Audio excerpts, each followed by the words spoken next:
know, you get a good cheese and you get a good beer, and there's just nothing better. Oh, geez, Marge. I suppose I'll have another wedge of that blue there. Welcome to the Brewery Adventure. I'm Courtney. And I'm Dan. We're here to dive into the world of your local craft brewery. It's not just about the beer, it's about the vibe, the people, and the stories behind every tap room. From small neighborhood spots to big bustling brew houses, we'll bring you along for the ride. So grab a pint and join us on the Brewery Adventure. Cheers. We're so behind on the clink. Oh, there we go. We got it. Yeah, Wait. good. Oh, I didn't drink. Bad luck. Okay. Right? That's our thing. I thought that went well. I think that went well. One try, that's all we're doing, That Dan. felt like a first try right there. Yeah. You guys witnessed it? You We're saw good it? luck. Saw it. You are good Also luck. really good luck. Yeah. We have some extra voices with us today, Dan. Yeah, that's fun. It's nice to, I always have extra voices with me, but that's another podcast for another time. These are real When you voices. spend 8 hours in a public high school, there's lots of voices on the way home. It's always, some are nice and some are not so nice. Yeah. It's good. Yeah, it's fun to have guests on the show. This is good. You're like the first guests on the Brewery Adventure. Really? Yeah, no pressure or anything. Yeah. Oh my but gosh. So, I feel very you're special. setting the bar. you did it right, though. You brought What a cheese and teamwork. beer, so that's the perfect. Does it get better? It doesn't get better. I mean, if that's all it takes, we can do this all the time. Oh, okay. I'm We in. are here at Boom Island Brewing in Minnetonka, and we are with Laura, who is the events manager and might have some other titles and other hats that she wears here. Oh, it's so many titles and so many hats. Yeah. But yeah, essentially, the events manager is my main title. Yeah. We got the main one. Yeah. I do a lot of other things too, of course, behind the scenes, but that's who I am. And we have Christine, who is from the Greater Good. Yeah, so I'm a full-time dairy farmer, and then I also have a little cheese business on the side. So I do cheese and charcuterie boards, cheese tasting classes, and we just opened up a micro cheese shop right on our farm just west of the Twin Cities near Waconia. And I'm hoping to make my own cheese. So 2030 is the goal. We're sort of getting people used to what artisan cheese looks like, tastes like, and costs in the meantime. And Oh, I'm in already. good.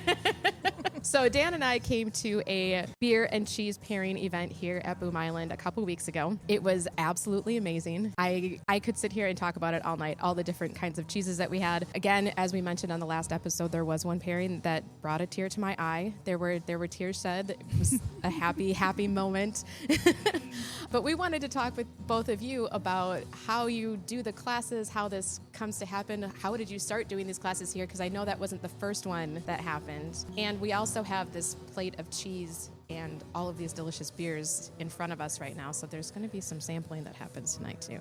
Oh, yeah. I'm so nervous for eating on a microphone, I can't tell you. So I'll try to pull back so we don't get too many noises. I don't want you guys to lose followers because I'm smacking on the microphone. You know, here. there's 4 of us, so if anybody does end up chewing in front of the microphone, nobody's really going to know who it is. So it'll be like anonymous eating. It's fine. Just announce yourself before you take a bite. Christine.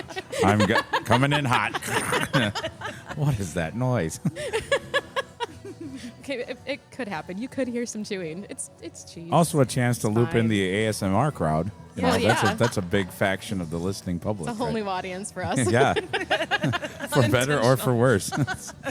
And they're going to expect it. I love it. Well, we'll try and keep it at a minimum, but it happens. This is a food episode and a beer episode. Should we get started with one of the pairings right away? Can we do that? Oh, just yeah. like to get our palates going. Yeah. For sure. Which one do you want to start with? I think we should just start with the first beer, right? I think so. I have the Belair first. You have the Belair first. So we're going with Okay, K-Pasa, which is going to be, so as you're looking at your flight boards, Yes. your handle is like number 1. So K-Pasa is going to be number 2, the lightest beer. Sorry, I just jumped right into this, but No, I sometimes love we it. get to all the like chit-chatting and then it's like we have a flight of beer and cheese sitting in front of us. We got to get into this. Yes. So, I'm all for it. Otherwise, you're just trying to scramble later on to like, eat everything at once. So we're starting off with our K-Pasa Mexican Lager.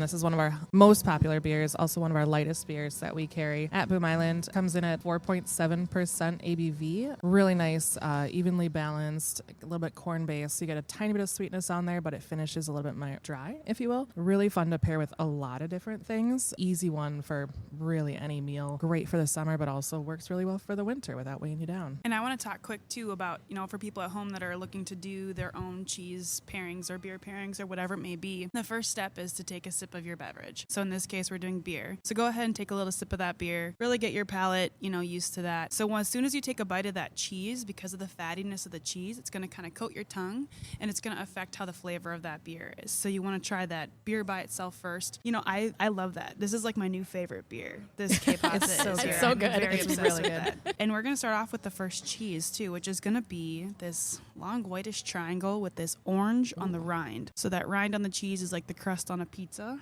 It's the most outside part of the piece of the cheese. It's still part of the cheese. This cheese is called Bel Air. So it's made by Hoard's Dairyman Creamery. So us farm nerds out there, there's a big magazine called Hoard's Dairyman, and it's a big information magazine. It's got all sorts of different topics they do a big judging contest in there. They're really involved with a lot of stuff that we just had World Dairy Expo last week, which is kind of a big deal. It's a huge cow show. They have a lot to do with that. And with their magazine, they also have a herd of Guernsey cows. So Guernseys are like the brown and white cows, not the ones that look like deer. Those are Jerseys with the J. The Guernseys are with the G. And they're kind of like, I would say like an orange creamsicle color. And it's called Golden Guernsey milk. So that milk is going to tend to have a little bit more keratin in it, which makes it a little bit like keratin. Think about carrots. It's going to give it a little bit of that more orangey color. And so sometimes the cheese gets a little bit more of that orangey hue as well. And just the kinds of fats and proteins that they have in their milk makes it really, really great for cheese making. So when you take a bite of this cheese, it is super ultra creamy. It's got a little bit of this like buttery notes to it. It's got some density to it. That chew on it is really, really nice as well. That texture of a cheese is such an important part of it. And then with the brightness and the lightness of that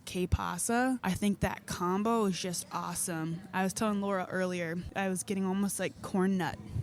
Corn nuts notes with that crispiness of the beer comes in and it really just cleans up your palate. They say champagne is a cheesemonger's best friend. So cheesemonger is somebody that sells cheese. Those bubbles do a really nice job of cleaning up your palate to kind of get rid of some of those little fatty particles that stick in your mouth, I guess, for lack of a better way of saying it. And so this combo, I think, is just it's a really great intro, a really great way to get into it in the first place, too. Yeah, it really balances between the beer and this cheese. It's one that we had started this cheese off, I don't remember, when we were working out our little pairings earlier, even just before the podcast. Kind of part of our process, anytime we're planning for one of our classes together, we schedule a day ahead of time Christine brings in all the cheeses that she wants to use for the class that time, and usually they're seasonal based or just something fun and new she found, or sometimes we'll even just do all your favorites, something like that. That literally was the theme of a class. Christine's favorites. It was my birthday. Oh, That would be the class I'd want to attend. It was a lot of fun. So then we take, the flavors of the cheese and think about how it might pair best with certain beers. We're not just grabbing all of the beers at once and tasting all the way through, because there are certain flavors and certain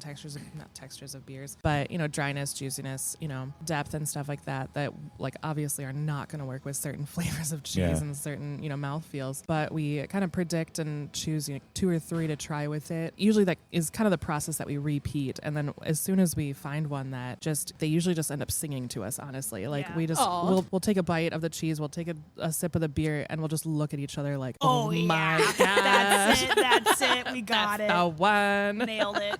I think this is something I was super impressed about when I signed up for the class before. Dan signed up for the class, and then I was in here one night talking to Casey, your husband, and he was mentioning how you guys were going to be getting together to work out the pairings before the class. And for some reason in my head, I was thinking they're just going to look at a description list of the beers and be like, oh, that one has notes of this, so I think maybe it'll be okay with this cheese. But you guys sit down with the pairings and really work this out before the class.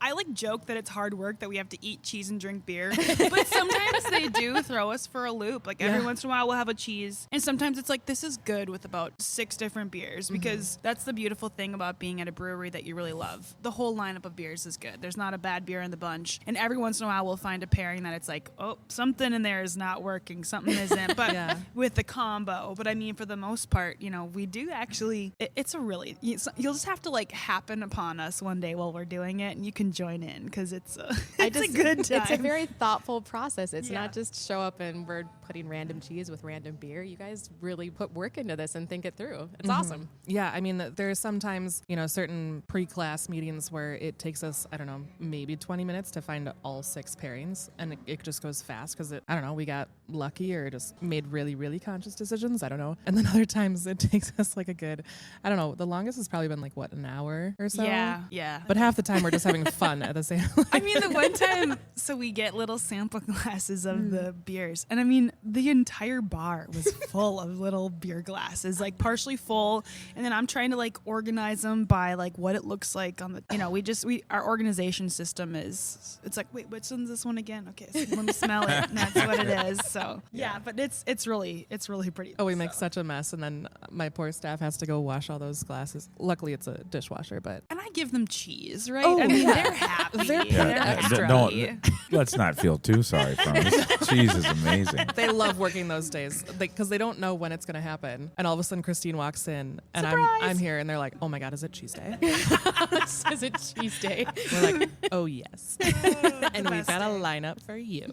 So I think the pairing that we're enjoying right now is really nice. I like the difference. The cheese is very creamy, like you mentioned, buttery. What's the thought process when it comes to trying to start? Like, where's your beginning point? I think a lot of people, when they associate pairing, they think wine and cheese. Mm-hmm. Beer is quite versatile because there are many different flavors. But what's like the 1.0 beer and cheese pairing? Where do you start? I mean, I think it comes down to 3 specific points. It would be the texture, the flavor, and the intensity. And so for me, actually, intensity is usually where we start off. So this cheese, well, it's a very mild cheese. And so we actually did start off, I took a wine and spirits class in college, which is a Thursday night class, let me tell you. Oh, that's perfect. Super tough class. We always had to sit through the lecture before we got to the tasting part. But it always made me laugh because at the end of the semester, we had to do our own lineup of pairings together, or of like a curated menu of, wine and food pairings in that case. So like you said, wine, it was, okay, you can do mild with mild, you can do intense with intense, or you can do mild with intense. It's like, well, what other options are there? Yeah, I think we hit all the options. Typically with the beer, Laura and I very consciously talked through this as well, that we tried this beer with like the pumpkin pie beer that is also on tap. We tried it with that, and it was overpowering. You completely lost the cheese within the beer. And then we've done vice versa. We have a really strong cheese that this beer, especially the Pasa, it's so crispy, it's so mild, it's perfect. It's I love light and this bright. beer. Yes, Yeah. light and bright. That's perfect. And so, if we did this with the cheddar, or actually it was really good with the blue.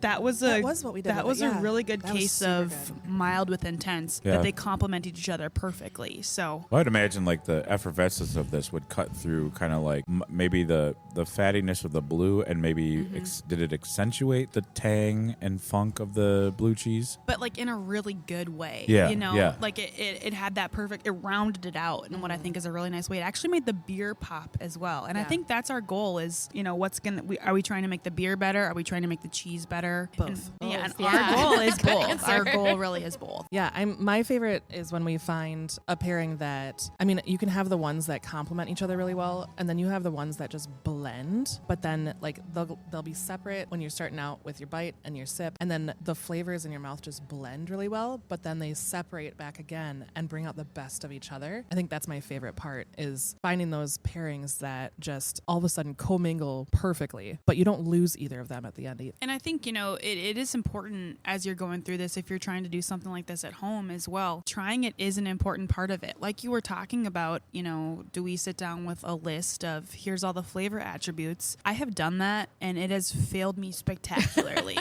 It's actually easier for me to send a list of suggested wines, just like for a private in-home class, to send a list of suggested wines, because they tend to have a little bit more consistency. Okay, don't tell all the winemakers that, right? But they do tend to have like a little bit more of a similar flavor attributes. But if you have one IPA versus another there's a whole spectrum. And you can talk maybe a little bit more too about wine has only so many things you can add to it, where beer, Yeah, your beer, wine is, grapes and water, and depending on what else you need to add to And it. people's or subtract feet. Oh. I don't usually drink the wines from the grape stomps, but to each their own. No, but I mean, with the beers, you're working with your malts, your grains, your hops, even where the brewery is located, the type of water that's being used makes a massive difference with all the minerals, because every municipality has a different makeup in their waters, and so that alone can make beers between two different breweries across the city or across two cities, whatever, just taste so different with the same exact recipe. So those variations are really interesting to take in. Kind of along those lines, what role does terroir play in cheese? I know that you mentioned the Guernsey cows, their milk has like a carotene element to it. Where does that come from? Does that come from their diet, or is it depending on what part of the farm they're on, they're eating different things? Yeah, Talk about that. That's a great question. A lot of the things Laura just talked about with beer can also have that terroir too, right? So terroir means sense of place. It's a French word, and it means so much more than the acidity of the soil or what kind of water it is, right? It's so many more aspects of it than that. And when we're getting down to cheese, one of the first ingredients that's going to make a huge difference in it is that milk. And so this specific cheese we just tried is what's called a farmstead cheese, which means those animals being milked are milked right on site of that processing facility. And so you're getting this whole sense of, you're getting this terroir down to such a minimal region. It's just one herd of cows, one farm, and this cheese might taste different made at different points of the year. Again, depending on what those animals are eating. I like to quote Napoleon Dynamite. They have that scene where they're trying I love it already. this little lineup of milks at a FFA competition, and they get to the one and they're like, oh, this cow got an onion patch. And that's like, for real? Yeah. If you have wild onions in your pasture, you're going to have an off flavor in your milk. It's not going to be an onion flavor, but it is going to be an off flavor. And so you need to, pay attention to those kinds of things as well. And so as we continue to kind of spread, if you picture it like a little dot on a map, as we continue to zoom out on that, we're going to get even more, it's going to be a little bit less of that, specific terroir, but still regionally, you're going to still have that same sense of place there. Example that I haven't gotten a cease and desist yet, but I haven't done it on said this on a podcast before. Don't worry, we have lawyers on retainer. Oh yeah, good. Yeah. Good. We're happily represented by Bob Loblaw's Loblog, if you get the reference. Well, I mean, and as a high school teacher, you obviously have, right, the budgets there to have lawyers on retainer. Oh too, yeah, right? big deep pockets of debt. Pockets of debt. Anyway, back to the cheese. And so what I had done, and I did a class for, not that you guys aren't intimidated to talk to about what cheese tastes like, but it was a group of professional tasters from a larger corporation. And I was like, so what do you think this cheese tastes like? Because I will take notes back. But one of the ladies that was there used to work for Yoplait, like Yoplait yogurt. And they have two plants in two different parts of the country. They were having a hard time getting that plain yogurt to taste the same at those two different plants because they were in two different parts of the country. The cows, the average gallon of milk travels less than 200 miles from cow to creamery and back to your grocery store shelves. So milk in general truly is a local product no matter where you're at, no matter where you're buying it. And so they were having a hard time though at these two facilities getting that yogurt in this case to taste consistent because two different parts of the country, you're able to grow entirely different crops. You're able to feed entirely different things. Therefore that milk is going to taste different and that cheese is going to taste different too. Kind of like Laura was talking about, one more thing on that terroir is that when creameries move facilities, they have a very hard time getting consistency and flavor, and it does come down to exactly like you were talking about, the water that they're using in their cheese make, all the way down to there's a curated microflora in the caves that the cheeses are aged in, and that difference in microflora makes a huge difference in what that final product is going to taste like. So I don't think that's anything to take for granted. I have to ask a stupid question. What does microflora mean? Ooh, good question. So during the classes, we talk about the ingredients that go into making cheese. Then one of the ingredients is mold. Mold's bacteria and yeast, but for the sake of a nicer word to listen to, we're going to call it cultures. I think that this sourdough boom has been huge for people to understand that mold, bacteria, and yeast are not necessarily a bad thing. They're what's giving diversity to so many products that we're eating these days. I mean, the world wouldn't run the same. We wouldn't have good beer. We wouldn't have good cheese if we didn't have cultures. That you can either inoculate the caves with a specific culture that you wanted on there, or like if it's a natural cave, which there are some that are in the U.S. or more in other countries, they have have a natural microflora already that's really going to give them that sense of regionality too. You say fascinating. cheese cave, and I'm really thinking of a hole in a hill that you crawl into. Pretty much. There are some. So like there's a cheese I need to bring show in. you the safe room in my house. You'll be wowed. There are some. So a lot of them are humidity and temperature controlled coolers these days. Caves of Faribault down in Faribault, Minnesota. That is literally caves dug into, it's called St. Peter sandstone, which has an amazing ability for the humidity and the moisture level needed to create this perfect aging environment for cheeses. So So there are like actual legitimate. yeah, there's caves. actual legit caves. That makes yeah. me happy. Can I do one more side tangent? Oh, I yeah. usually bring a bell with. I mean, I think we can talk about this with beer too, but it's the same kind of an idea. How different styles of cheeses got developed in the first place was regionality. So right now we're so lucky that we can make any kind of cheese we want anywhere we want, basically, because we're able to import different cultures. The reason cheddar is called cheddar is because it was made in a town called Cheddar, and that was the kind of wild bacteria that they had in the air that was able to bring in that cultures that they needed to make that cheese. You know, Brie was made in a town called Brie. That's where that developed originally. The cheese we just tried is what's called a Port Salut style. And so this used to be made by the monks. And the monks were the first people to be able to make cheese with just the milk from one milking. So it didn't naturally acidify during the day. And they needed a way to add more flavor. So they would wash the outside in either like a salt brine or beer or liquor or whatever it may be. And that developed a whole different flavor. And so this cheese is a nod to that style of cheese making that developed in a place because of a specific need. They weren't lucky enough to be able, they needed to eat that. That's what a lot of the foods that we eat that are these beautifully fermented foods are foods that were made to sustain cultures. We could travel with them. They wouldn't spoil on us. Either the alcohol or the salt level or the acidification of it allowed people to survive through things that they maybe otherwise couldn't have survived through. So, I mean, cheers to eating like the basics, right? Fats, proteins, and carbohydrates with our beers in there. We've got a perfectly balanced This is dinner all I ahead of need. us. I mean, yeah. I'm not going to lie. Cheese did help me get through COVID. Cheese is my everyday. Yeah, right. I've already, even before I got to the brewery today, I'd had 3 types of cheese. Well, you're from Wisconsin. Yeah, that's fair. That doesn't count. I have a very, very robust cheese drawer in my refrigerator at See, home. the fact that you have a cheese drawer. How do you That not have a means- cheese drawer? You don't have a cheese Exactly. No, I have a cheese drawer. Oh, okay. I don't trust Whoa, people that sir. don't have cheese drawers. Isn't it like technically for vegetables? Or, I mean, cheeses that's why are you a have a much veggie better. No, drawer. in our fridge, it has It's a the- middle thing, and it is like the cheese drawer. That's where I keep all the cheese. That's Some meat, perfect. no vegetables allowed. Yep. There are vegetables in other areas of my fridge, but that is Yeah, no, the that's cheese perfect.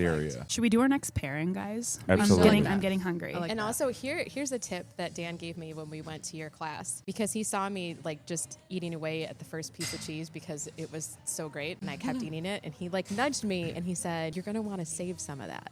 You're going to want to save some of that and still sample it with the other beers, even though it wasn't paired with them, because it's still an experience and it's still going to change flavors and do weird things." There are 2 very different streams of thought on this. You can save it, and I think that's the innovator, that's the experimenter in you. And the thing is that you will notice as we get closer to the end, if you come back to that first cheese, it's going to taste like absolutely nothing. Our taste buds are going to get a little bit tired throughout this event. I mean, it's definitely worth it to do. I think that's why Laura and I try to start when we do our pairings too. We try to start with the mildest one. Like, I think this is going to go with something mild. Sometimes it'll blow my palate right away, but we do have little crackers here, or little mini toasts that are pretty tasteless, but are a good little palate cleanser too. So And then sometimes we get too excited about a new cheese that you got in, and it's so much flavor, and we're just like, we need to jump into this one right yeah, away. no, I'm like, okay, And Laura, then I brought this rules- one. All bets are off. All rules are out the window. That did happen with the pumpkin spice chef that we're trying Yes. later on. We did start We with went- that one today. We went bold flavor right off the bat. So there's no rules. That's what we're saying. I like it. Which cheese do you want to do next? Let's do the Brie, or Little Lucy Boo. Little Lucy Boo. So cute. So that is going to be with the Oktoberfest, which is your 3rd glass, the coppery looking one. Our Oktoberfest, honestly, I think it's not to sound, well, I'm going to brag a little bit. No, I think it's brag. the Do best it. in the area, to be honest. If you listeners and friends at home and wherever you are, if you don't come try our Oktoberfest when you're trying all the other ones throughout the area, I will say you're missing out. Our brewers this is one, I mean, okay, they're really really good at all of our beers, really, but our Oktoberfest is a work of art, in my opinion. It's so much fun. There's so much flavor, so many levels to it that just come out with each sip and each gulp, even depending on how fast you're drinking it. And it's just a really fun, awesome beer. It's very friendly to drink overall. It's coming in at 6.8%, so it is, a little bit higher than your standard lighter beers and stuff like that. It's not so high that you can only have one and then start thinking about your choices for the rest of the day. You can have a couple, and it's usually still good. Good choices are still. And if made. you need a nap, there's plenty of open lawn and very we got so much comfortable grass places. out here. Yeah. It's nice grass. You can take a nap. That's Might totally wake fun. up spooning with a Guernsey cow and like, oh, hello, happy Oktoberfest. How are you? We're a I little too too am far well. into the city for that, I think. So yeah, our Oktoberfest is a Bavarian Marzen. Again, like I said, it's coming in at 6.8%. It's got a beautiful caramely coppery color. Just a really pretty beer that follows up with an awesome punch of flavor, but also still very friendly to drink. It's super approachable. It's been my go-to beer here. Like I fight with myself when I come in, and I think your beer tenders watch me do it. Like, do I need the Oktoberfest or do I go with the pumpkin pie? Because they're both only here for a short time. I don't know what to do. Mix them. Oh, Laura. Yeah, it's Laura. so good. It's so good. You get your pumpkin pie. What I would do is 2/3 Oktoberfest, 1/3 pumpkin pie. So then the pumpkin isn't like overstating its That's- presence. I'm intrigued. I know Sounds exactly good. what is happening when we're It's done recording today. So good because you get that awesome Marzen caramely and all that, and then the pumpkin comes through with the spices, and it's just it's very fun. I That's have happening. another blend later too that we could talk about. But another pumpkin blend that lightens it up even more, which I love this. I'll keep it a secret for now. I'm going to introduce the next cheese. So the next one we're going it's actually a Brie, or it's a bloomy rind cheese. So it's based off of a cheese from Redhead Creamery called Little Lucy Brie. And this is their Halloween version. So you might notice that the center is bright orange. And then there's a little bit of, so if you look at it, there's a few different parts to it. There's the very center, which is like, you can tell the texture is a little bit firmer, a little bit more crumbly. The closer we get to the rind, the more broken down that cheese is going to be. So this is a naturally ripening cheese, which means that the longer this cheese ages, the more it's going to break down. So the best time to buy a naturally ripening cheese like this is when you feel the outside and it squishes a little bit. That's when you know you're in for a real treat. Now we're recording before Halloween here, but I just couldn't help but bring this one in because it's so fun. And so this cheese in about 2 weeks is going to be perfect. It's going to be just at that right texture. And so that outside part that is a little broken down is going to have a little more intensity to it. You can see there's a little bit of darkness on the outside as well. So to continue on that vibe of the Halloween spookiness, they've rubbed the outside of this cheese in ash. And then there's a white culture, so a white mold on the outside. That's going to actually that's kind of where the breakdown starts of this cheese. So you can try each part by itself, try all the parts together, and let me know your thoughts on the pairing here. Everybody's just deep into thought eating. That texture was not what I was expecting for some reason. Was it more crumbly, denser, creamier? It was drier. Mm-hmm. And I think that part of this cheese, like I said, it does still have some time to age yet. This is just at room temperature. With this pairing, I get more nutty notes out of this cheese than I've ever gotten, which I think is so fun. And I think the spices sit on this super well too. I love the earthiness of it. I don't like to eat this cheese in just like the separate parts. I need like the outside, the inside, the whole, like I just take a whole slice right out of the entire thing and get that earthiness, the cultures, the flavors, the textures. I love this cheese. It's really cute as like a little ghost cheese. It looks like a pumpkin is wearing like a ghost, cute. sheet, and it's just like a little round cheese ball kind of. So not only is it adorable, but I love the flavors of it because it's super unique in that way. And for me with the Oktoberfest, they just, at first it feels like an unlikely pairing, but for me it's one of those blends that just like they're super separate beforehand. You get them in your mouth together and they're just like, what up, friends? And then, but you don't lose the character of either of them, which is really fun. So you still continue to get that earthiness, the creaminess, but then also the awesomeness of the Oktoberfest stays. It doesn't get lost with super flavorful cheese. It's a really fun one for me. And this is one that Laura and I did have to work a little bit to get this pairing right. And this actually we had poured the Oktoberfest for something else. And then we came back to it. We just had, a little bit in the end of the glass. It's like, at a certain point in time, we just start trying. I do think one of the really fun things about tasting stuff is the sensory memories that come with a certain taste. So one time I had a really sweet wine with a smoked Gouda that brought me right back to my grandpa always used to make me jam and summer sausage toasts in the summer when he'd watch me. And so like, you know, at the farm or whatever, right? And so it was that brought me right back there. This pairing right here, this Oktoberfest with all those sort of, it's not pumpkin pie spices, but it's still those same kind of fall notes. So I actually used to work at this creamery. So I have a degree in food science from UW Stout. And after I graduated, before I was able to come home and farm, my parents said, no, don't come home and farm. Go do something else for a while. And so I went and I worked at Redhead Creamery. And so we would bring home some cheese every once in a while. Both of my roommates also worked at the creamery with me. And my friend Paige, she had found a recipe for a pumpkin pie brie. And this is kind of a similar vibe to that. So you take a brie wheel, you top it with pumpkin pie filling, and then you take pie crust and you put it over the top, sprinkle a little cinnamon sugar on top, and then you bake off the rest of the pie as the little crackers. Yeah. It was, and then it gets all super ooey gooey melty in there. It was really, really good. That was not fair.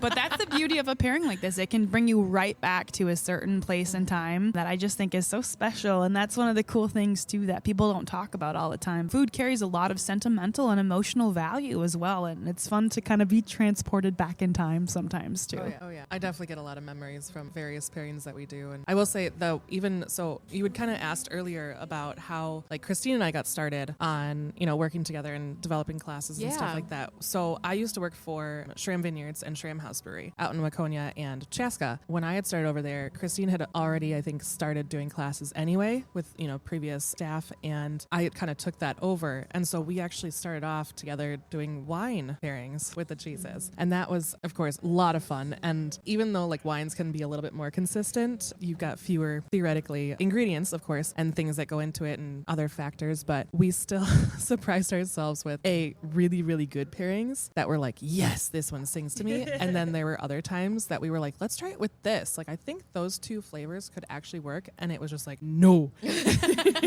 Like immediately no. Immediately no.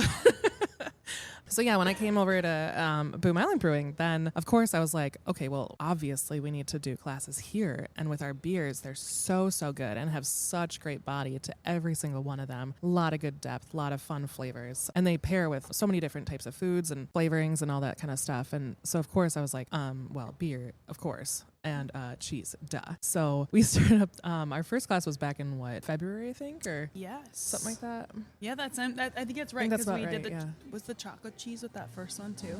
I think so. Yeah.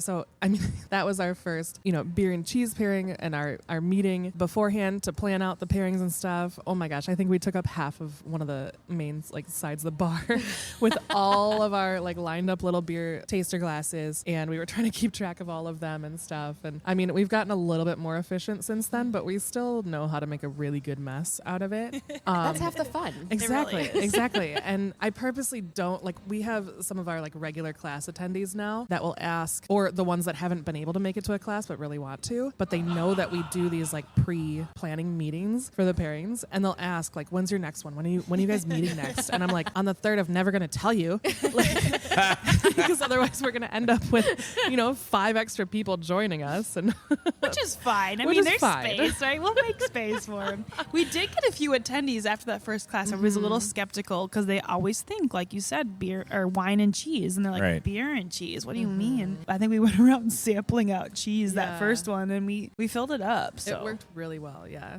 So, and it helps when we, you know, start a little bit later in the afternoon versus sometimes we'll do like earlier, you know, 1 o'clock, whatever. But we're not usually open yet at the brewery, which is keeps things quiet. We can stay organized. We don't have to worry about, you know, taking up too much space on the bar. But it's definitely a lot of fun when people start coming in for the business day and see what we're doing, and you know, they get curious, and then we give them a little sample of cheese, and we're like, all right, but try it with this beer, and then try it with this beer, and they're like, oh my gosh, okay, when's the class? I'm gonna scan the code. I'm gonna get signed up right now. We gotta come and try the rest of these. It's so much fun. And I think the beauty of having it here too is that sometimes the ticket prices just really, they kind of outpace themselves. And here we're able to keep that ticket price for, 6 beers, 6 cheeses, and really a good time with, we're a lot of fun. Like, I'm going to say so. we're fun, right? It's a comedy show between the two of you. Let's be honest. Laura makes the best. I'm usually a pun person. I mean, the greater good spelled Grate or like a cheese grater, but Laura meets me right there. I do my best. It's wonderful. Now, I'm going to ask, did you guys try, I know I told you not to, but did anybody try this Brie with the Pasa still? No. I totally blew through my full pint of Pasa and the sample of Pasa and my first cheese because I was like, well, I'm going to try a different way now, but... I ruined it. I told you not to, and now you're like, well, here I go. This cheese overpowered the Pasa is what all I was going to say with it is we did try that pairing as well. And yeah, it's fun to compare those and just see like, okay, well, I thought it could go well with, Pasa goes with everything, but to really find a true like good pairing. Where we highlight the Pasa. Yeah, we don't want to lose the beer and we don't want to lose the cheese. And so that's one thing that happens often actually is, certain beers will overpower certain cheeses and vice versa. And again, that's where that balance comes back into play, and that's what we're trying to find each time. Speaking of that, should we do another one? Yeah, we should. Yes, absolutely. Okay, so we're going to do Light the Lamp next, which is your lighter one on the end. So this actually is a seasonal beer for us. It is a hazy IPA. We have another hazy on year round. It was Finn's Fog. We redid that recipe, and it's now popular demand. I think it is a better beer than even before. Huge kudos to the original recipe and the people that made that one. The popular demand came in, and it's more of a classic hazy IPA. Now, I wouldn't call it necessarily dry, but it is drier than a juicy hazy, of course. Now, Light the Lamp specifically, and if you come in and you see like the artwork for it, the beer sign, and we have a sweatshirt actually for it, and on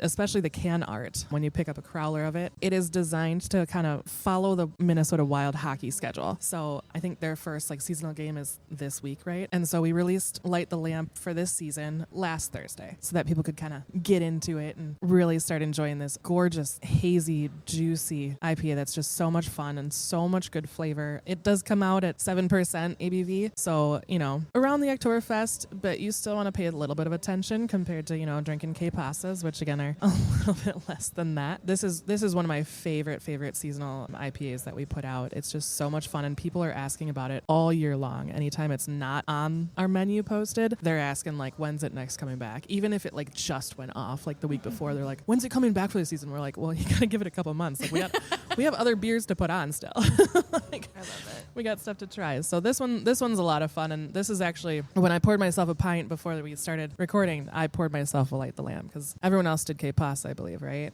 Yeah. Yep. And I was like, no, I gotta go with the lamp.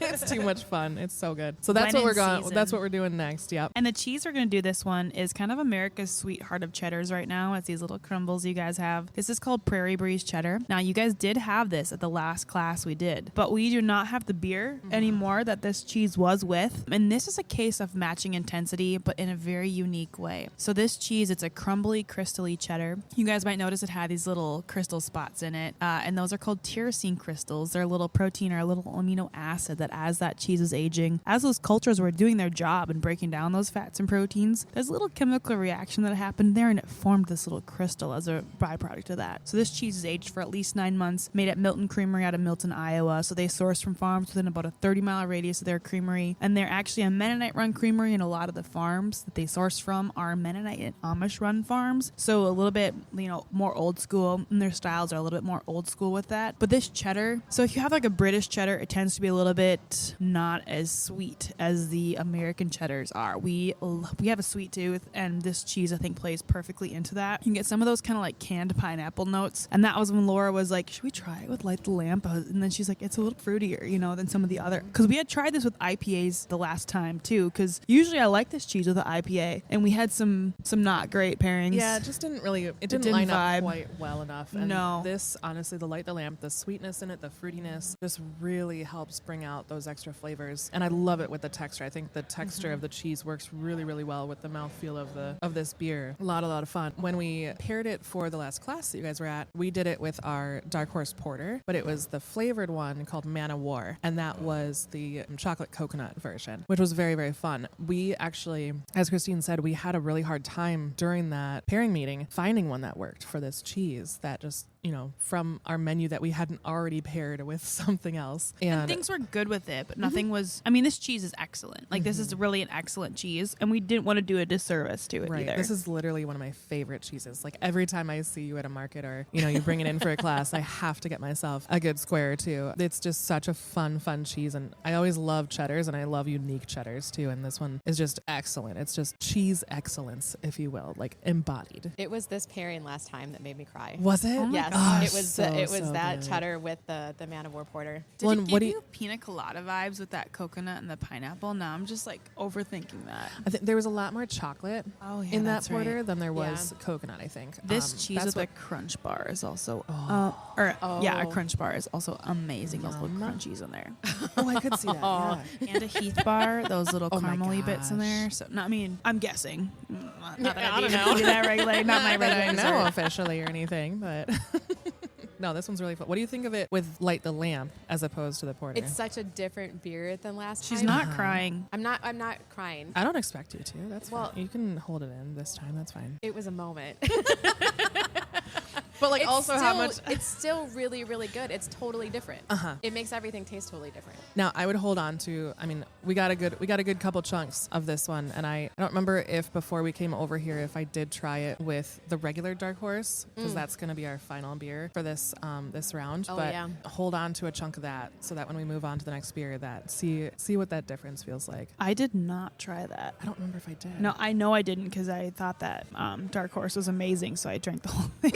That's true. No, that's right. I didn't try it because we started off strong. I got today. rid of those glasses because we were done with it. We had it. We had our pairing, and it's going to be a lot of fun. But no, we didn't. That's so funny. Now we I gotta failed you guys. Now I gotta do that. And I will say, Laura and I we will do that sometimes during classes if we're in between and we're like, both these are really good, really different. We didn't at this class you guys were at, but in the past we have been like, okay, hold on to a little bit of this beer because we're gonna try it with two different things. Yeah. And I want you to pick. That's also the beauty of pairing, and that it's so subjective. So just because we think something tastes good together does not necessarily mean that it's gonna be your favorite thing either. How often do you guys disagree on the pairings? Like, one of you thinks this should really go here and this one should go here. I don't think we have. I really don't think It we doesn't have. feel We'll like have you like have. we'll have like slightly different. Like, I think this is kind of good, but I'm getting a weird flavor. And That's usually when we do two. yeah, that's when we do two, or just like, okay, well, this one could work. This one could work. Let's keep finding. Let's keep working, and we could always come back to this one because it does work. It might not just be like our perfect match. And I think that's more what it is. It just means we need to investigate further. So Yeah. No, we've never like outright disagreed about any of them. There's no like standoff fights. Like, no, it has to be this way. Well, I think we have such like similar palates too Yeah. that helps a ton. That like we have very similar preferences of tastes and how we Like to interpret enjoy those stuff. flavors and stuff. Yeah. you guys want to do the last one? This one's really fun. Dan, what did you think of that pairing? I thought it was really good. When I first smelled the beer, if you wouldn't have told me, if you blindfolded me and had me smell it, I would have guessed it was a West Coast because it had like a lot of grassy, earthy aromas. It does. And when you said hazy, I was like, wait. That doesn't make sense. And then I tried it, and you're right. It does pull out a lot of the fruit flavors because there must be. I mean, the cheese is not necessarily.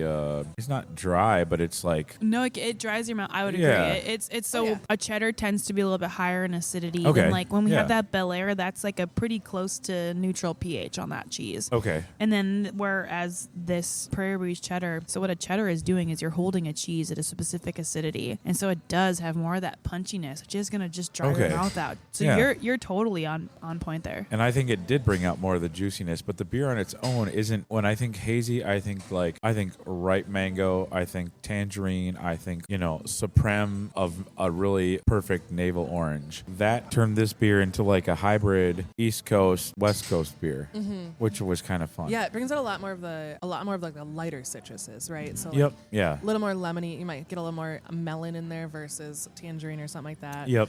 Which is really, really fun about this beer is, I mean, there's so many layers to it that, pairing it with any number of things is going to give you a whole new palette to work with, right? And I think that's what's so dang fun about, our whole process. I think that's the most Minnesotan thing that's ever been said on this Gee, podcast. dang it. It's so much fun, you guys. Oh, crepes. Oh, yeah, I do love the Goodness cheese. gracious. Holy moly. I mean, we can't disagree about nothing today, guys. So we're just Crepes. I mean, I liked them all. You get a good cheese and you get a good beer, and there's just nothing better. Oh, geez, Marge. I suppose I'll have another wedge of that blue there. It sure is spooky. Spooky cheese. Oh, yeah. Scared the bejesus out of me, it did. Was it the bejesus or the bejesus? The bejesus. The bejesus. I'm cutting you guys off. This is too much. We're going to wind up in the penitentiary. Oh my Hey, gosh. no. Oh, This is just getting worse or better. I mean, Better. It's getting better. I think it's better, yeah. Anyway, to keep things moving, speaking of Dark Horse, that is our 4th beer that we're trying this afternoon. Again, this is our classic Dark Horse. This is a standard porter. It honestly, the reason it's named Dark Horse is based on like Dark Horse of a race, right? Like thoroughbred racing, your Dark Horse is the one that you don't expect to win, but it's awesome, right? So it's just a classic porter. This one in particular, I think this year has a little bit more smoke than normal, but it's just like the hintiest hint, and it comes out more. We were talking about how we had done the Prairie Breeze with the chocolate coconut version of it. That was really, really fun. And then I did try it in the meantime just now, the Prairie Breeze cheddar with the Dark Horse standard, and that was really interesting. It brought out so much smoke in it for me personally that it was almost surprising, because this beer doesn't naturally have much smoke to it at all. And if you just try it like without anything else, it's just a beautiful, well-balanced porter. Just delicious. And this is a really fun one, because you think of dark beers and oftentimes you're thinking like, oh, the darker I go, the higher the ABV. If it's a deeper flavor, I'm going to get, more alcohol in it. This comes in at 5.2. Like, it's so friendly and easy to drink. And it is honestly one of the perfect, like, simple, straightforward winter beers that it's light enough still in the mouthfeel that you can drink it all year round. Very, very fun. I'm happy to drink it all year round. yeah, it's very good. The iteration of this beer that we had at the September cheese tasting with the coconut and the chocolate. Yeah. I like that, but this is like, for me, it's very hard to find kind of a straightforward porter or stout that doesn't have some sort of adjunct or additional sweetness to it. I really like this because it, in its simplicity, is kind of perfect. Right. And this one is so much fun because it is we'll call it simple, but like every sip you take, you might notice smoke on one of them. You might notice nutty. You might notice the chocolate finish. It has so many layers to it that all just blend really, really nicely. And you can pair a ton of stuff with it because of all those different flavor notes that you can draw out with certain, cheeses, certain desserts, certain, pizza, whatever.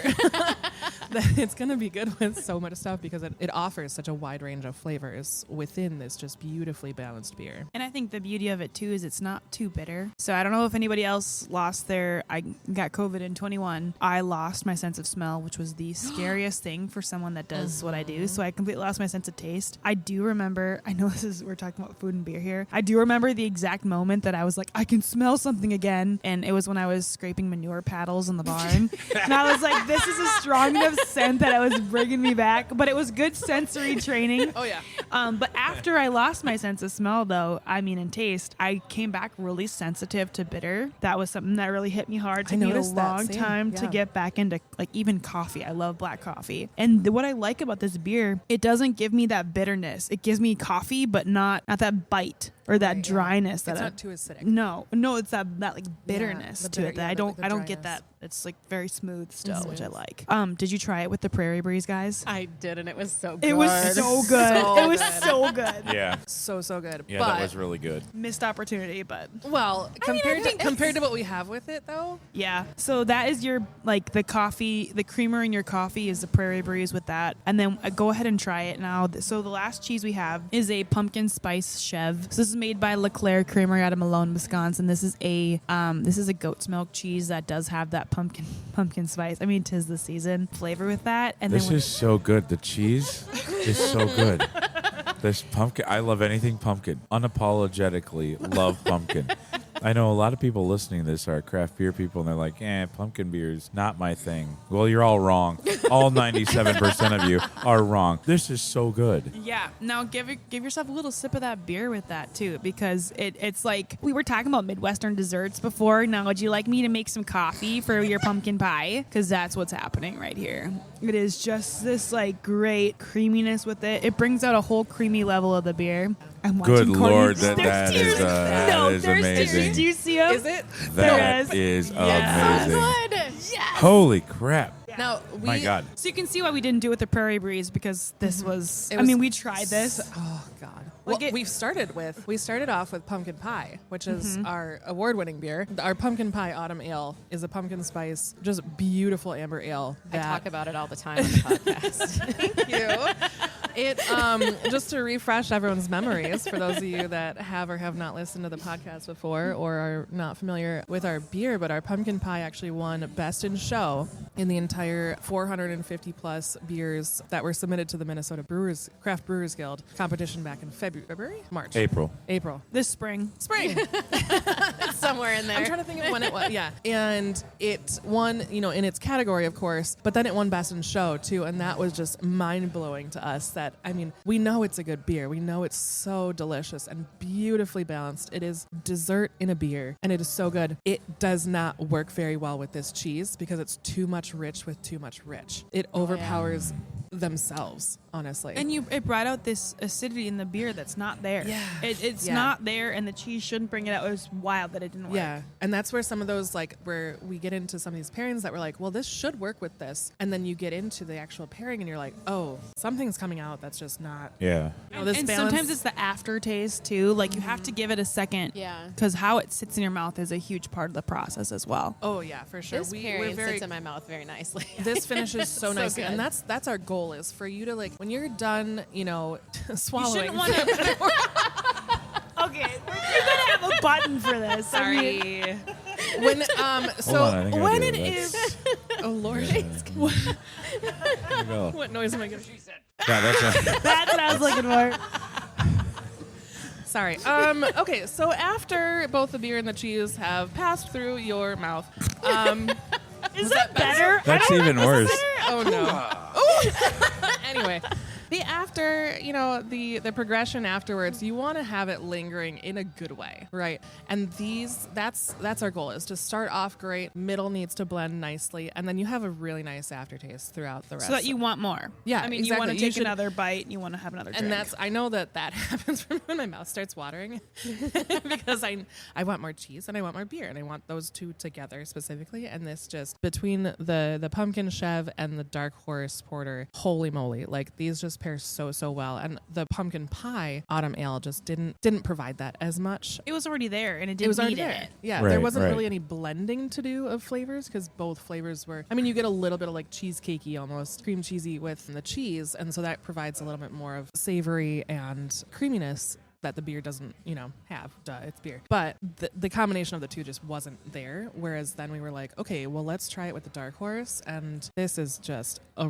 really fun pairing. Well, and I think if we would have had the version the Man of War that you guys had with all the coconut and all the extras in it, I don't think it would have done as well. No, that would have been too much, I think. That beer is just, the regular version goes so well. And I think one of the things that people don't understand about certain things is when they see a dark beer, they just assume heavy, but it's light. Goat cheese is light. Yes, it has a big flavor, but it's very light. Kind of like you were talking earlier, pairing light with light when you think about texture. I think that's why it works. Well, and I think part of this is I have a tendency to picture a dark beer like this with almost a syrupy texture. Right. And I do think that the cheese, the creaminess of that cheese, I think gives this beer body. I don't know how else to Yes. say that, Yeah. right? Oh, Like, yeah. it makes this beer seem to be a bigger. Well, the beer's really Yeah. dry on its own. I mean, it's a Yes. roasty beer. Yeah. Like a porter is a Very roasty roasty. style.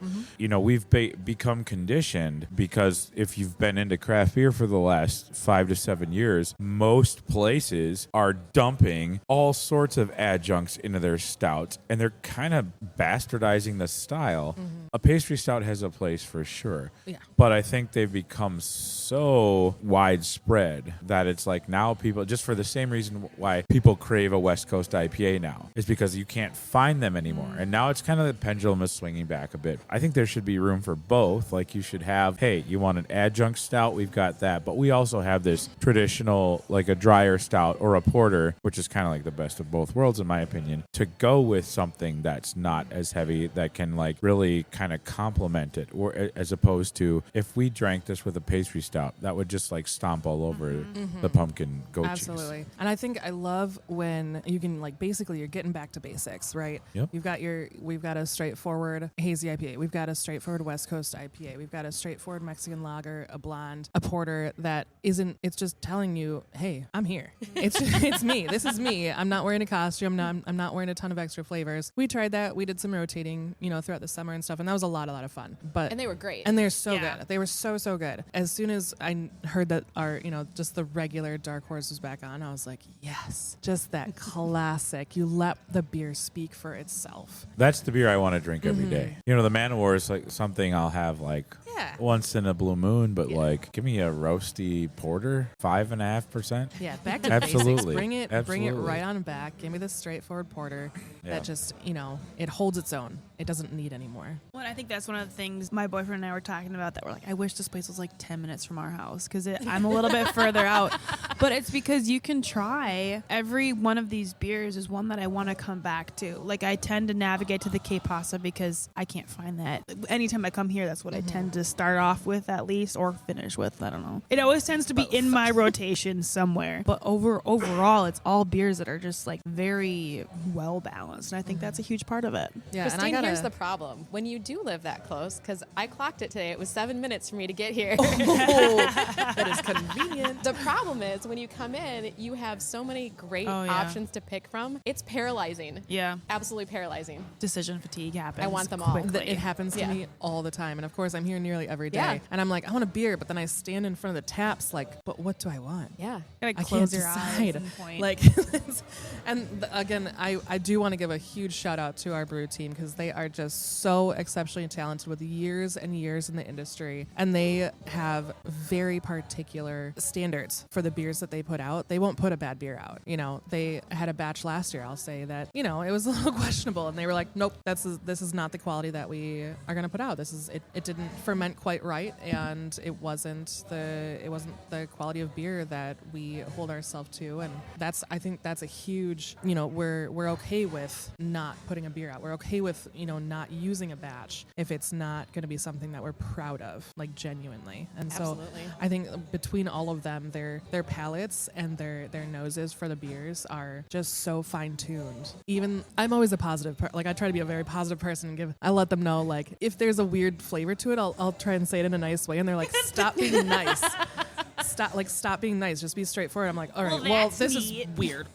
That's neat. Oh, that's interesting. Yeah, that's interesting. There's an interesting flavor that's coming through on the back end, and they're like, yeah, no, we noticed it too. Just say it. That reminds just say me it of a outright. time I was eating spaghetti and I bit down in a tin can. Is that supposed to be like in the beer? Is that one of the notes you were looking for? That's right. We were looking for aluminum. I got and notes we of got sadness. Did you put notes of sadness in the beer? Oh. No, just kidding. And those are the beers you don't. The sad beers. I will say, like, most of the time if I'm making a comment like that, it's because we're working out like a particular like balance of flavors that we are adding because of a special beer that we're making. It's not the beer itself that is off. It's usually like, I feel like it just needs like a little more vanilla or something, something that's, a combination of flavors that just needs to like have the tiniest little tweak to it to really balance it out and bring out that true flavor that we're looking for, which is really fun. What did we do with the push-up one the last time? The push-up beer. Oh, what did we pair that with?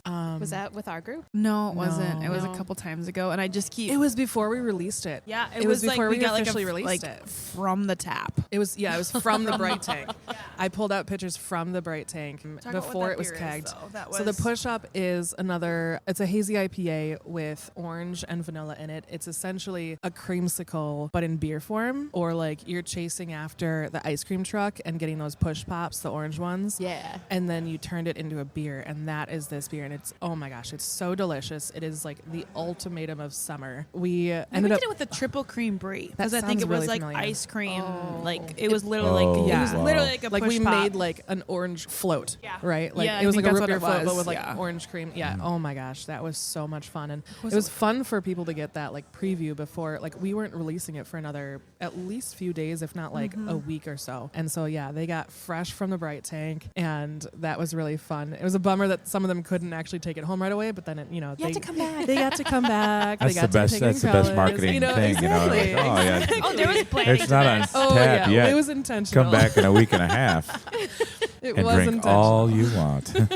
So yeah, it is. It did come back on a few weeks ago. We had saved a few kegs because it was on at CHS Field over the summer for the St. Paul Saints, along with Pasa, and we were holding a couple of kegs hostage just in case they needed to order more. You know, there was a couple rainouts and stuff, so we ended up getting to keep those kegs and we put it back on. And so people have continued to enjoy it with the warm weather that we had recently, and even still in the cold weather, it's still so like it's cozy but also fresh and just like refreshing, but like nostalgia. That exactly. It like just what she was brings you saying with- back. It takes you back to a different place. It Yes. makes you think of different things. So I've got a question now. People are going to hear this, and it's getting colder out. Not everybody loves to play sorry on the weekends. So if somebody wants to do a beer and cheese pairing at home, what's the recommended number of cheeses? And so we've got these nice little toasted breads as palate cleansers. What are some of the other accoutrements that people should have if they're going to have some friends over and try to pair some cheese with some beer? Well, I think the first step is come and get some crowlers, because I think that's your best way, especially if you're having some friends over. Maybe you don't need a full glass of the beer, but you can pour yourself a little sample of it, and hopefully there's enough left at the end that somebody that was their beer, they get to come back and have a full, like, you know, a bigger pour of that. And then obviously, you know, you can come and pick up your cheeses. This is a time when I'm going to really encourage you to talk to your cheesemongers. So when I worked at Redhead Creamery, I did a lot of demos in store, kind of demoing out their cheeses, and I got to meet all of these such cool people that work behind those cheese counters. And actually, one of my cheesemonger friends, she just texted me the other day and she's like, okay, I saw you're doing a Halloween treats and cheese pairing class. She's like, the lemon chev with nerds Oh my will gosh. blow your mind. I was Oh, like, this sounds amazing. yummy, So, yummy. Yeah, you so didn't anyway, bring that. so but talk to that person behind the counter, because they likely have experience. At least they can get you 4 different styles of cheese. I mean, today we had a Port Salut style. So we had a washed rind, we had a bloomy rind, we had an aged cheese, and we had a fresh cheese. So get yourself a couple different styles of that. You know, you can get yourself some nuts and some dried fruit. That's going to pretty much go well all around. That's a pretty forgiving side on there. I like a little pepper jelly and a little honey on there too. A little jam is fine too. Whatever you have in the cupboard. You know, if you start buying all the things, all of a sudden you're going to have spent like Yeah. way more than you want And to. then it's like you start to Yeah. like talk about palate fatigue if you got Yeah. 78 things on your board and you're My recommendation, if you're going to do this at home with your friends or whatever, or even just by yourself, because like, let's be honest, Nothing that's wrong what with I that. do every time I try cheeses. It's like, okay, get yourself a nice neutral cracker. So don't get like if you're going for a cheese board that you're serving to friends, you know, then you can get more of a herb cracker or something a little more fruity and flavorful. But if you're doing it just for tasting purposes, get yourself a nice neutral cracker. I have these little mini toasts that are great. We used pretzel crackers earlier, and those are really good because they give a little saltiness, but the Love cheese the is already salt. salty. It's great with that. Anyway, Triscuits are good. I'm tempted. Why did I want to say chicken and a biscuit? Ooh. But like, how good That that, is would a be, so flavor. because you flavorful. appreciate joy. More But, like, butter. Imagine that Bel Air, that first cheese with the chicken and a biscuit and Oh, the yeah. Pasa. I think that, Talk about cream on cream on cream. yeah, no, so good. My first thought when I bit into that, I was like, I would put this in a Juicy Lucy. Ooh. Like, that would Yeah. just be perfect. Yeah, it would just melt so nice in there. Yes.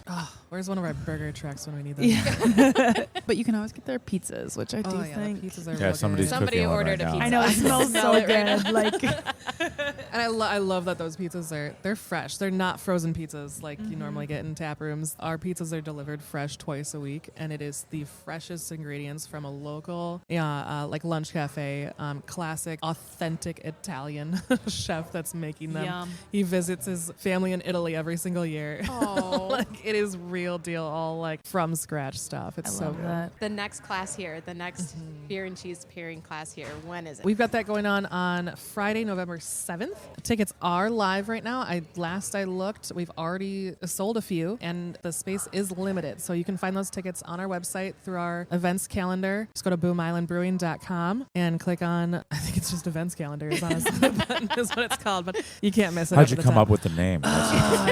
We really, really thought about that long and hard and just went, just like the porter and stuff, we just went straight forward for it. You just scroll down, or you can search for it too. There's a search bar in there. Just, search for like cheese or something like that, and that'll pop up. And tickets, again, like Christine said, the tickets are really reasonably priced for everything that you get, the experience that you get. And of course, Christine and I are a hoot and a half. The entertainment We are value. hilarious. Yeah. They're only $45 for 6 beers. You get the nearly full 5 ounces of each of those, plus your 6 cheeses, and they're all artisan cheeses. And she always brings extra blocks and stuff that you can buy to take home too. So if you are wanting to do an at-home pairing, especially for the holidays or something, come to one of the classes, because then you already have your pairings.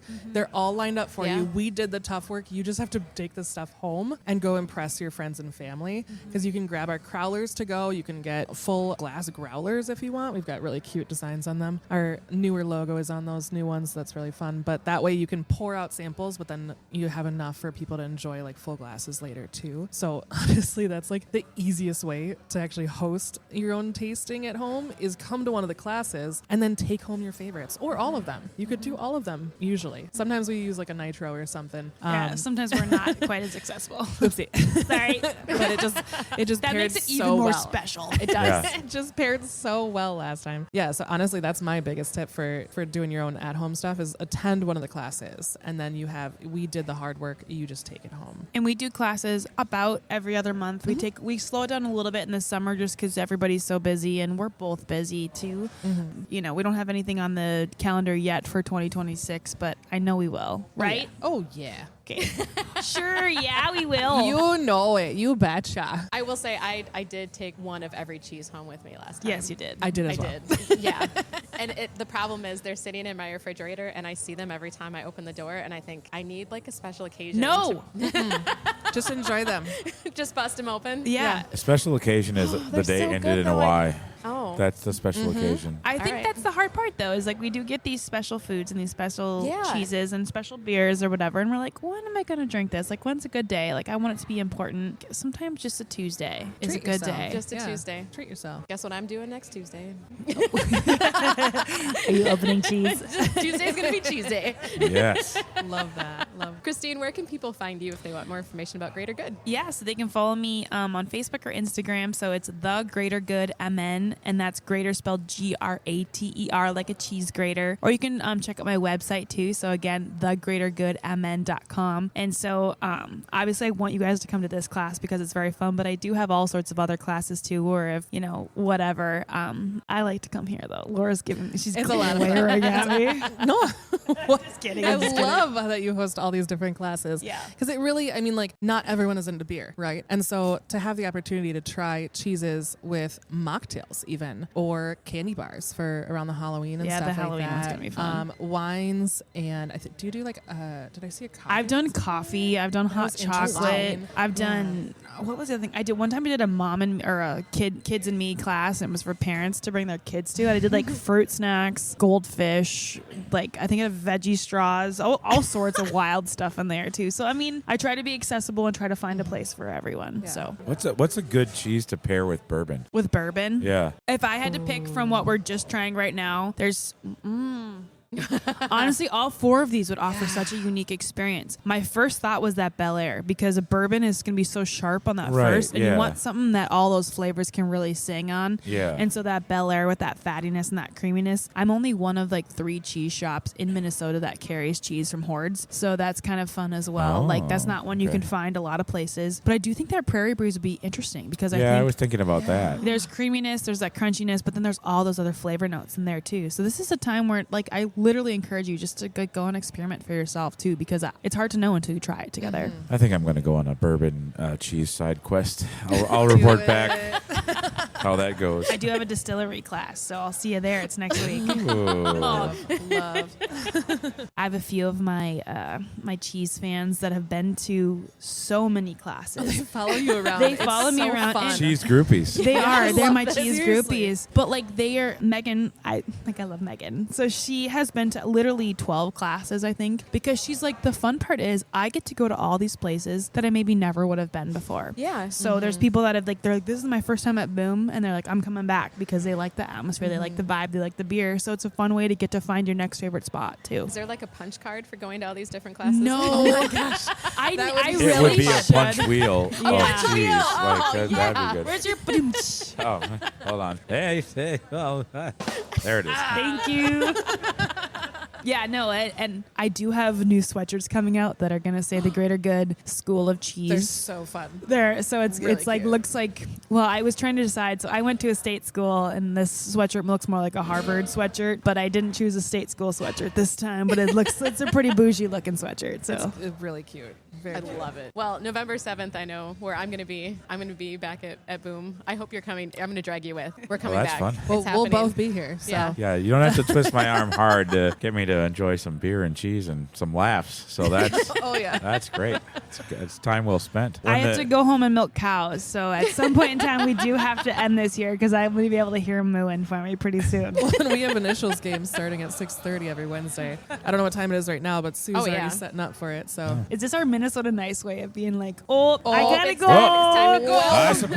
Got a few more Now let's minutes. put on our jackets and stand over there for 30 minutes before we actually go out to the parking lot. No, I'm actually going to go up there and buy a couple beers to take home. So, see, be we're good. doing it. We're doing We're it. doing it. That's going to be a wrap for us here at Boom Island. Again, that class is November 7th. Tickets are available at boomislandbrewing.com. Google just fills Just in the Google blank for me us when I and- put it in there. It just pops up. you'll get there.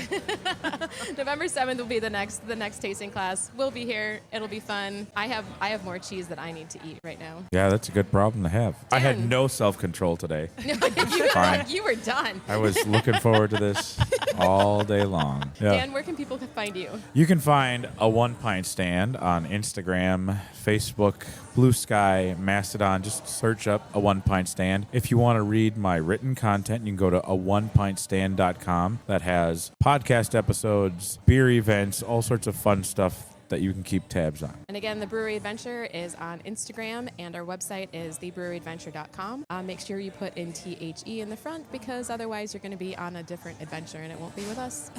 And how sad would that be? How sad would that So be? That would be extremely sad. Extremely sad. So that is a wrap for us here. We will see you next time on the Brewery Adventure. Thank you both for being here so much. This was so much fun. Thanks for having us. This Yeah. was a lot of fun. Yeah. It was so fun. Cheese, beer, laughs. It was very Gouda. It was so good. Oh, yeah. I wouldn't have twist it Hey, for the hold world. Oh my God.